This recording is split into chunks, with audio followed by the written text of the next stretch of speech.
지난주 말씀을 통해서 하나님께서는 모든 것을 창조하시고 심히 보기 좋으셨다라고 말씀하셨습니다.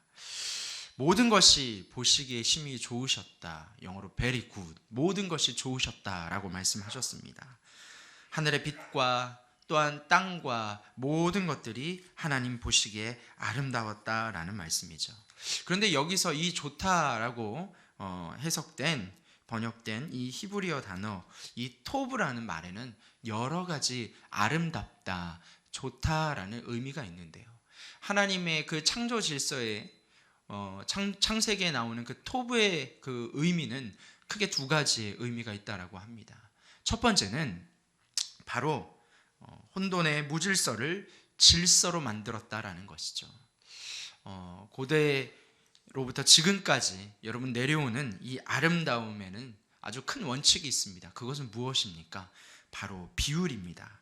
얼마나 코와 눈과 모든 이목구비와 우리의 손과 팔과 다리의 모든 것들이 다 균형이 있다라는 것이죠. 그 아름다운 균형을 지킬 때 여러분 우리는 보기에 참 좋다, 그것이 참 아름답다라고 이야기하지 않습니까? 여러분 그 아름다움의 그 원칙, 바로 이것을 객관적 아름다움이라고 합니다. 두 번째로 하나님이 보기에 좋았다라는 것은 아무것도 없었던 그 공허함과 무의미함을 하나님께서 채우셨다라는 의미에서 좋았다라는 것이죠. 여러분 우리가 왜 살아야 하는지 우리가 모르던 그 무의미에서 우리가 예수 그리스도로 말미암아 의미가 생긴 것 아닙니까? 여러분 그것이 참으로 아름다움으로 우리는 믿고 살아가고 있습니다. 여러분 말하자면 우리가 균형이나 비율은 엉망일지 모르지만 그보다 더 중요한 이 내면에 아름다움이 있다라는 것이죠. 만삭이 된 배불뚝이의 그 산모의 모습, 어린 아기에게 젖을 먹이는 엄마의 모습, 자녀들을 위해서 새벽 찬바람을 뚫고 리어카를 끄는 아버지의 거친 손. 여러분 이 모습들은 거칠고 투박하고 아름답진 않지만 그 안에 많은 의미가 들어있다라는 것입니다. 바로 여기에 또 다른 차원의 정말 진실된 아름다움이 있다라는 것이죠. 그럼 여러분 오늘 본문은 무엇을 이야기하고 있습니까? 하나님 보시기에 심히 아름다웠던 이 인간과 아담, 이 모든 것들이 다 무질서와 무의미로 돌아간다라는 것입니다. 여러분 여기에 바로 죄라는 힘이 등장을 합니다. 오늘 우리가 살펴본 이 창세기 3장에는 죄라는 단어가 직접적으로 언급되고 있지는 않습니다. 성경에서는 이 창세기 4장 7절에서 비로소 가인을 향한 하나님의 말씀 가운데 이 죄라는 단어가 등장을 합니다. 그러나 오늘 우리는 이 본문을 통해서 이 죄의 기원과 또 죄의 결과와 또 죄의 해결책이 무엇인지를 오늘 하나님께서 이 아담과 하와에게 하신 말씀과 행동들을 통해 우리는 살펴볼 수 있습니다.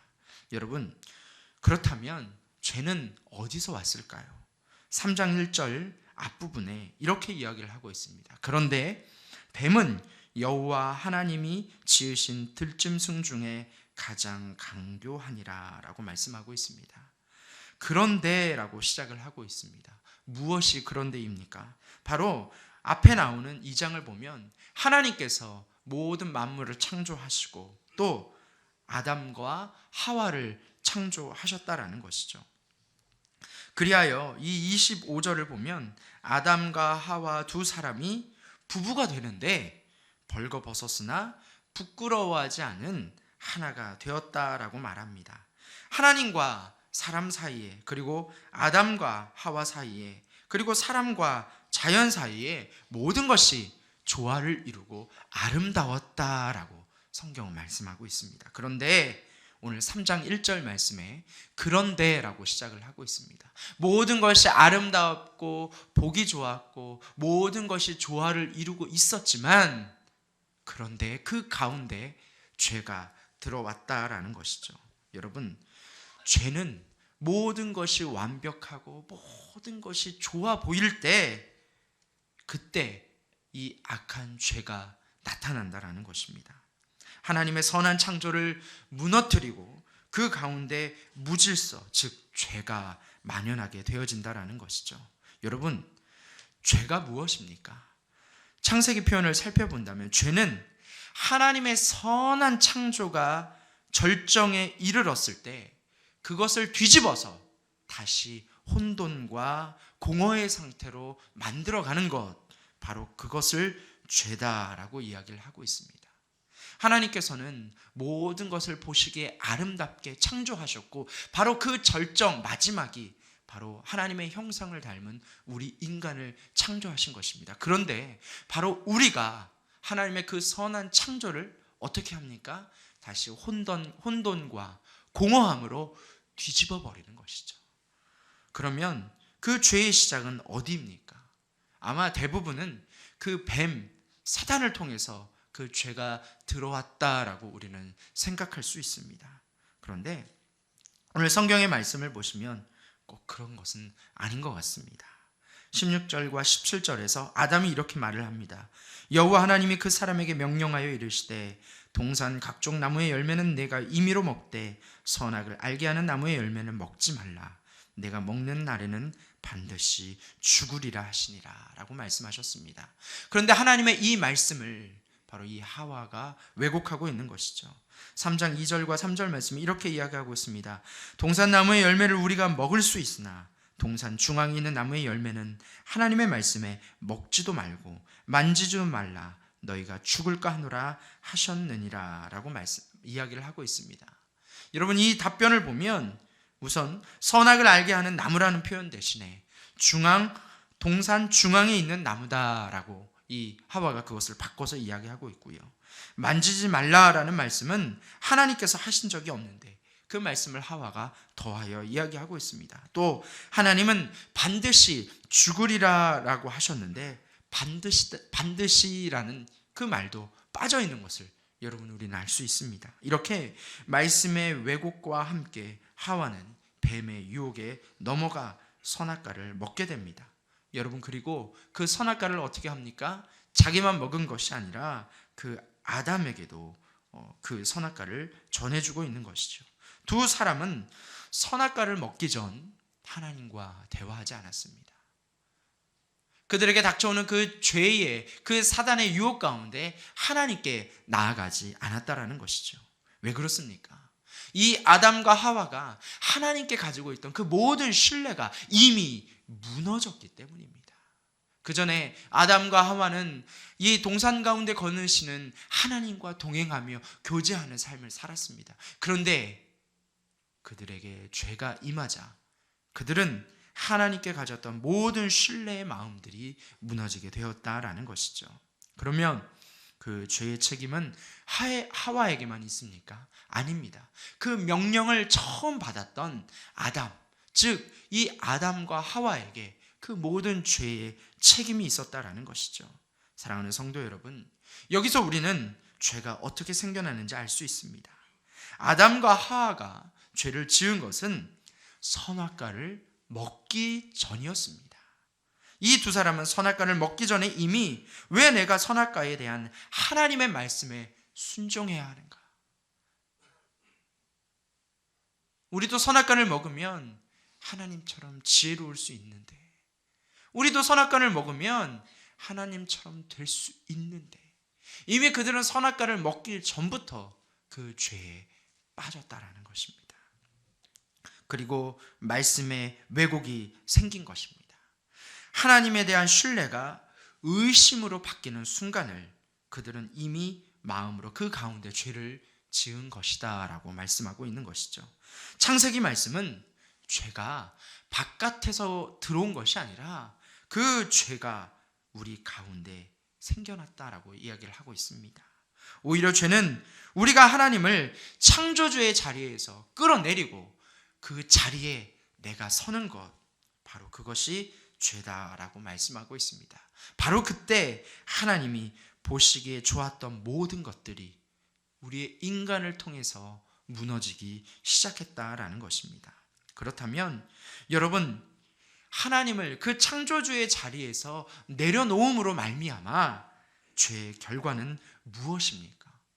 바로 그 창조의 질서가 깨어지면서 모든 질서와 모든 의미 가운데 모든 것들이 무너지면서 다시 혼돈과 공허로 돌아가는 것입니다. 보다 구체적으로 우리는 이 네 가지 관계에서 그 혼돈과 질서가 깨어지는 그 공허함을 경험할 수 있습니다. 첫 번째는 바로 자기 자신과의 관계가 깨어지는 것입니다. 7절 말씀에 이렇게 말씀하고 있습니다. 이에 그들의 눈이 밝아져 자기들이 벗은 줄을 알고 무화과나무 잎을 엮어 치마로 삼았더라 라고 말씀하고 있습니다. 아담과 하와는 눈이 밝아졌는데 이 눈은 아름답고 선한 것을 보는 것뿐만 아니라 우리 가운데 추하고 악한 모습을 보게 되어집니다.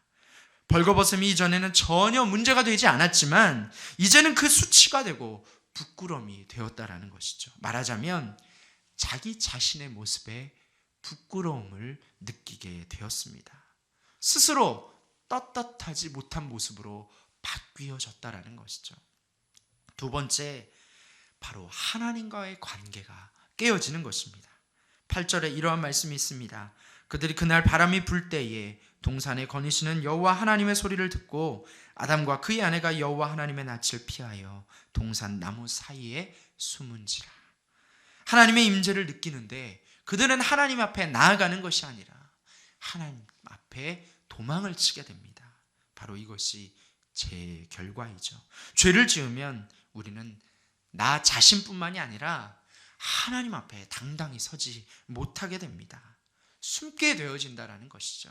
하나님께서 아담아 내가 어디 있느냐라고 물으시는데 그들은 아무 답변도 하지 못하고 오히려 숨게 되어집니다. 이렇듯 죄는 하나님과 우리 사이를 갈라놓게 합니다. 세 번째로 이 죄의 결과 우리가 속한 공동체가 파괴되어집니다. 12절 말씀에 이렇게 말씀하고 있습니다. 아담이 이르되 하나님이 주셔서 나와 함께 있게 하신 여자 그가 그 나무 열매를 내게 주므로 내가 먹었나이다. 여러분, 하나님께서 아담에게 왜 선악과를 먹느냐고 물었더니 하와가 꼬드겼다라고 이야기를 하고 있습니다. 이게 바로 죄가 하는 일입니다. 우리로 하여금 건강한 신뢰 공동체가 아니라 핑계의 공동체로 빠져서 우리를 결국 무너뜨리고 망하게 만든다라는 것이죠. 마지막으로 바로 다른 피조물과의 관계가 깨어지게 됩니다. 여러분, 죄의 마지막은 하나님과 나, 바로 나 관계, 또 다른 사람, 그 공동체의 관계만 무너뜨리는 것이 아니라 바로 다른 피조물과의 관계도 무너뜨리게 됩니다. 13절 말씀에 여호와 하나님이 여자에게 이르시되 내가 어찌하여 이렇게 하였느냐. 여자가 이르되 뱀이 나를 꿰므로 내가 먹었나이다. 사실상 죄가 잉태한 곳은 사람의 마음이지 않습니까? 그런데 그 핑계를 다른 피조물에게 돌리고 있는 것이죠. 그것은 사람과 자연의 갈등을 일으킵니다. 우리도 여러분 이 모든 재해가, 이 자연의 모든 재해가 우리 인간으로부터 시작되었음에도 불구하고 우리는 그 모든 것을 자연의 책임을 돌리고 있는 것입니다. 이처럼 죄의 결과는 모든 관계의 단절로 비참함을 우리에게 말씀해주고 있습니다. 하나님의 선한 계획과 목적을 신뢰하지 못한 불순종은 결국 자기 자신과의 관계, 하나님과 사람과의 관계, 사람과 사람의 관계, 사람과 자연의 관계를 모두 망가뜨려 버립니다. 아담과 하와가 하나님에 대한 신뢰를 잃어버리고 불신앙을 택한 결과는 과거 비참한 혼돈과 공허와 무질서의 상태로 다시 돌아가는 일이 되고 말았습니다. 그럼 하나님은 아담과 하와의 불순종을 어떻게 하셨습니까? 하나님의 반응은 무엇입니까? 하나님은 그들을 심판하고 때리고 혼을 내기 위해서 그 에덴 동산을 거느시며 그들을 찾은 것이 아닙니다. 어떻게든 다시 혼돈과 공허를 이기고 극복하고 회복시키는 것이 바로 하나님의 마음입니다. 오늘 이 본문 그 다음 말씀인 이 15절 말씀에 이렇게 말씀하고 있습니다. 내가 너로 여자와 원수가 되게 하고 내 후손도 여자의 후손과 원수가 되게 하리니 여자의 후손은 내 머리를 상하게 할 것이요 너는 그의 발꿈치를 상하게 할 것이니라 하시고, 하나님께서 뱀에게 하신 말씀입니다. 여러분, 이 말씀을 우리는 원시 복음이라고 말합니다. 창세기에 기록된 가장 최초의 복음이라는 것이죠. 아담과 하와 때문에 다시 혼돈과 공허의 상태로 빠진 온 세계를 다시 질서와 의미의 세계로 돌려놓겠다라는 하나님의 약속과 회복의 말씀입니다. 하나님의 말씀은 예수 그리스도를 통해서 분명히 성취되셨습니다. 하나님께서는 이 예수 그리스도로 말미암아 두 번째 아담으로 이 땅에 오셨습니다. 첫 번째 아담이 실패했던 그 시험을 모두 그 공생의 사역을 시작하시고, 그리고 아담과 하와의 실패로 망가진 모든 것을 하나님께서는 바로 회복해 주셨습니다. 그런데 여러분, 우리가 주목할 것이 있습니다. 창세기에서 보자면 예수 그리스도를 통한 승리는 먼 나중의 이야기입니다. 그럼 지금 당장 에덴 동산에서 쫓겨나 살아야 하는 이 아담과 하와는 어떻게 되는 것입니까? 하나님께서 이들을 매몰차게 그냥 쫓아버리십니까? 그렇지 않습니다. 3장 20절 말씀에 여호와 하나님이 아담과 그의 아내를 위하여 가죽옷을 지어 입히시니라 라고 말씀하고 있습니다. 하나님께서는 아담과 하와를 위해 가죽옷을 준비하시고 입혀주십니다. 동물을 죽이고 그 동물의 피를 통해서, 그 가죽을 통해서 그 부끄럽고 불순종하고 죄에 있었던 인간을 회복시켜 주시고 그들의 수치를 가려 주셨다라는 것입니다. 여러분, 바로 이것이 우리를 향한 하나님의 사랑이자 하나님의 은혜인 줄로 믿습니다. 이게 바로 하나님의 진실된 사랑이자 은혜입니다.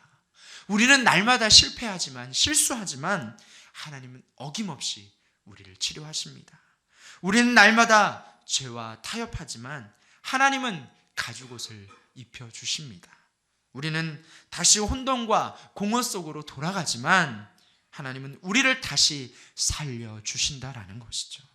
여러분, 이런 은혜를 받은 우리가 어떻게 살아야 합니까? 내가 마땅히 있어야 할 자리를 지키는 것이 우리에게는 필요합니다. 다른 것이 복이 아닙니다.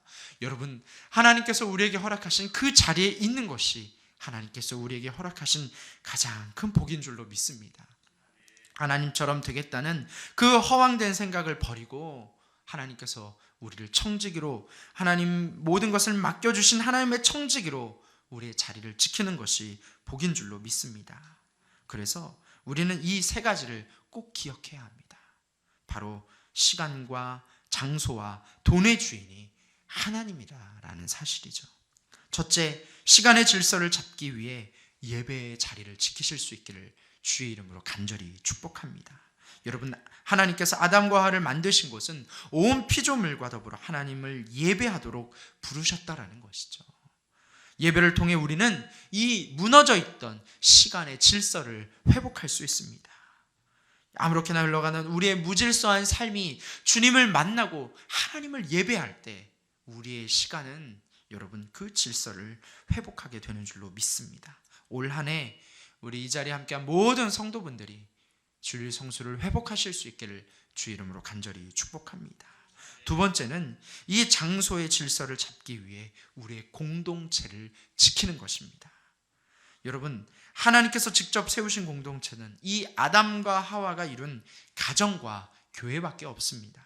교회와 가정이 바르게 자리를 잡으면 우리가 속한 모든 장소가 거룩해지는 것입니다. 그러나 교회와 가정 공동체가 혼란스러워진다면 다른 모든 공동체와 우리가 속한 모든 장소도 함께 혼돈과 공허 가운데 빠지게 되어진다라는 것입니다. 마지막으로 여러분, 하나님께서 맡겨주신 이 물질, 돈의 질서를 우리는 다시 회복시켜야 합니다. 아담과 하와는 에덴 동산의 모든 것이 자신들의 것이었습니다. 마음껏 누릴 수 있습니다. 그러나 다만 한 가지 우리가 기억해야 합니다. 그들이 하나님의 것이라는 사실이죠. 에덴 동산의 모든 것들이 그들의 것이었지만, 그들이 누릴 수 있는 것이었지만 그 아담과 하와 자체는 하나님의 것이었다라는 것입니다. 사랑하는 성도 여러분, 하나님께서 우리에게 허락하신 모든 것, 우리가 누려야 할 모든 것, 그것은 다 하나님께로부터 왔다라는 사실을 기억하실 수 있기를 주의 이름으로 간절히 축복합니다. 봉헌 생활을 바르게 하는 것, 바로 하나님께서 허락하신 모든 것을 내가 마음껏 누릴 수 있지만 내가 하나님의 것이라는 그러한 신앙 고백이 바로 봉헌 생활입니다. 바로 11조의 유익, 그 모든 것들이 우리 가운데 함께 하실 수 있기를 주의 이름으로 간절히 축복합니다. 그런데 여러분, 우리가 잃어버렸던 또 망가뜨렸던 모든 것을 다시 회복해 하는 것, 여러분 그것은 참으로 어렵습니다. 인터넷으로 영어를 공부하는 프로그램 중에 이 야나두라는 회사가 있습니다. 이 회사를 세운 이 김민철이라는 사람이 100% 성공하는 방법에 대해서 이런 얘기를 했다라고 합니다. 그가 지금까지 27가지 이 사업을 했는데 그가 성공한 사업이 단 2개라고 합니다. 어떻습니까? 압도적으로 실패가 많지 않습니까? 그런데 이분의 이야기가 참으로 단순합니다. 실패 후 우리가 다시 시작하면 되는데 그것이 너무 어렵다라는 것이죠. 그래서 이 김민철 대표는 실패 후 다시 시작할 때 먼저 한 것이 있습니다. 바로 그의 기본적인 삶을 다시 회복하는 것이었다라고 합니다. 하루에 3번 양치질하기, 하루에 3번 밥을 먹기. 여러분 너무나 단순하고 일상의 일 아닙니까? 그러나 그 모든 것은 거창한 것으로부터 시작하는 것이 아닙니다. 우리의 삶에 아주 단순한 우리의 삶의 그 순서를 바꾸는 것, 바로 그것에서 시작한다는 것이죠. 그래서 무조건 100% 성공할 수 있는 일부터 시작한다는 것입니다. 그렇게 성공이 쌓이고 쌓이면 자기 스스로가 그 성공을 믿게 되어진다는 것입니다. 사랑하는 성도 여러분, 우리도 마찬가지입니다. 하나님이 주인이시고 내가 청직이라는 사실을 알기는 쉽지만 우리가 그러한 삶을 살아가는 것 쉽지 않다라는 것이죠. 시간의 질서를 잡기 위해 예배 자리를 지키는 것, 또한 장소의 질서를 잡기 위해 공동체를 지키는 것, 또한 돈의 질서를 잡기 위해 우리가 봉헌의 마음을 가지는 것, 여러분 그것이 참으로 어렵지만 그러나 그것을 살아가기 위해서 우리 삶에 늘 쉬운 것부터 시작한다는 것입니다. 사랑하는 성도 여러분, 우리가 예배를 지키고 가정과 교회 공동체를 소중히 여기고 봉헌 생활을 바르게 하는 가장 쉬운 방법은 무엇입니까? 하루에 1,000원씩 감사를 담보하는 연습을 하는 것입니다. 여러분 하루에 1,000원 어렵지 않습니다. 그 1,000원이 한 달에 모이면 3만 원이 되고 1년이 되면 36만 5천 원이 되는 것입니다.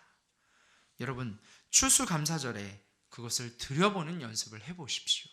그 작은 것부터, 하나님께서 나에게 허락하신 그 작은 것부터 내가 조금씩 하나님 앞에 순종하고 나아갈 때, 여러분 하나님께서 우리를 통한 그 모든 창조의 질서의 회복이 여러분의 삶을 통해서, 우리의 모든 것들을 통해서 하나님께서 이루어 가시고 응답해 주시며, 또한 우리의 삶이 하나님 보시기에 가장 아름다운, 내가 참으로 보기에 참으로 좋다라고 말씀하신 그런 창조의 삶으로 다시 회복할 수 있는 은혜가 저와 여러분 가운데 함께 하시길 주의 이름으로 간절히 축복합니다.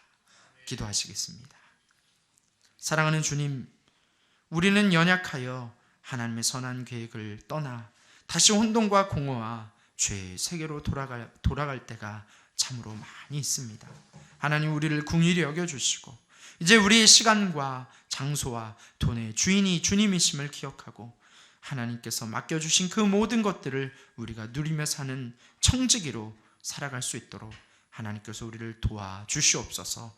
거룩하신 예수 그리스도의 이름으로 간절히 기도하옵나이다.